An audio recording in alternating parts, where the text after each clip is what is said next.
This video will demonstrate the function keys on your Chromebook. We'll explore the top row keys, and we'll emphasize the refresh or reload screen, and then also the full screen or restore key. If you look at the top row of your keyboard on your Chromebook, you'll notice that it has some special keys. These keys are called function keys. The first one is in the upper left-hand corner, called the escape key. The escape key will cancel any action that you initiate. The most common action might be when you're opening a presentation in Google Slides and you need to close that presentation. So for example, a student might be presenting a slideshow presentation. When they click slideshow, the slide will fill the screen, and then they click the screen to advance through the slides. When they get to the end of the presentation, if they would like to return back to the normal view, they can press the escape key in the upper left-hand corner of their keyboard.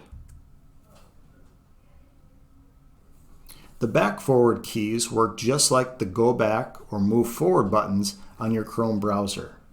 Instead of moving up to click the go back or move forward buttons on your browser, you can simply use the keys on your keyboard to either go back or move forward. The reload key will reload your screen. Many people also call this the refresh screen.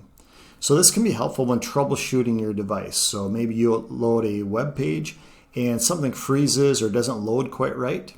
To troubleshoot that, it might be as simple as pressing the reload key. You'll notice that you have that same button in the upper left-hand corner of your browser, but you can press the reload key on your keyboard to initiate the same function. When I press it, notice that the web page starts to reload and spin, and it'll bring up all of those images on the page with a new refresh screen.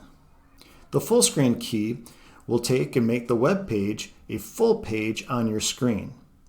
So for example, instead of having all of the tabs and buttons and everything on top of my browser, if I press that full screen key, it'll remove the browser and the taskbar at the bottom and allow me to see a lot more of that web page.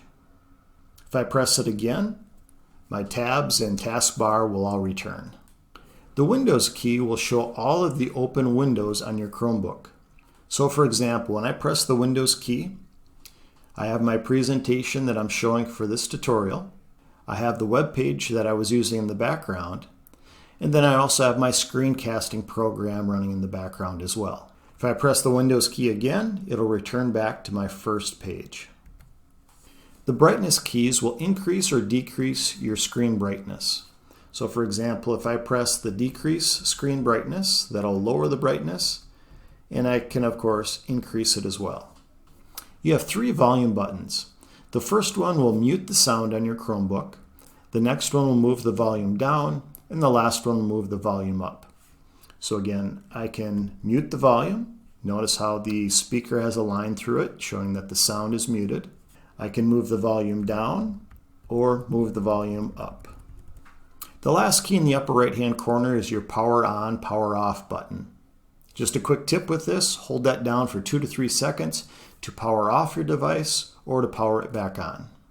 The last key on the keyboard that we're going to talk about isn't in the function row, but it is a special one to the Chromebook, and that's the search key. The search key will allow you to search for and open apps on your Chromebook.